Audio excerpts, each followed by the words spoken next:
കുത്തിബ അലൈക്കുമുസ്സിയാം, നിങ്ങൾക്ക് നോമ്പ് നിർബന്ധമാക്കപ്പെട്ടിരിക്കുന്നു. സാങ്കേതികമായി വളരെ കടുപ്പമേറിയ ഒരു കൽപ്പനയാണത്.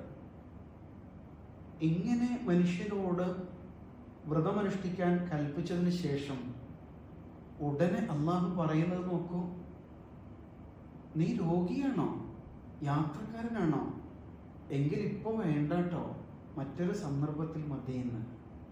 ആലോചിച്ച് നോക്കൂ. ഇങ്ങനെ പറയുമ്പോൾ ഏത് വയ്യാത്ത ആളും നോമ്പെടുക്കാൻ കൊതിച്ചു പോകും അല്ലേ? ഇങ്ങനെ സാങ്കേതിക നിയമത്തെ മാനുഷിക ഭാവത്തോട് ചേർത്ത് വെച്ചുകൊണ്ടാണ് അള്ളാഹു അവതരിപ്പിക്കുന്നത്. പിന്നെയും പറയുന്നുണ്ട്, യുരീദുല്ലാഹു ബിക്കുമുൽ യുസ്ർ വലാ യുരീദു ബിക്കുമുൽ ഉസ്ർ.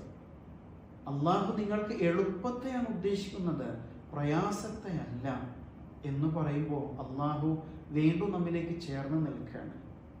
അതുകൊണ്ട് തന്നെ നോമ്പ് വിശ്വാസിയെ സംബന്ധിച്ചിടത്തോളം അള്ളാഹുവുമായുള്ള ആത്മബന്ധത്തിൻ്റെ ഇഴപിരിക്കാനാവാത്ത അനുഭൂതിയായിട്ട് മാറുന്നുണ്ട്.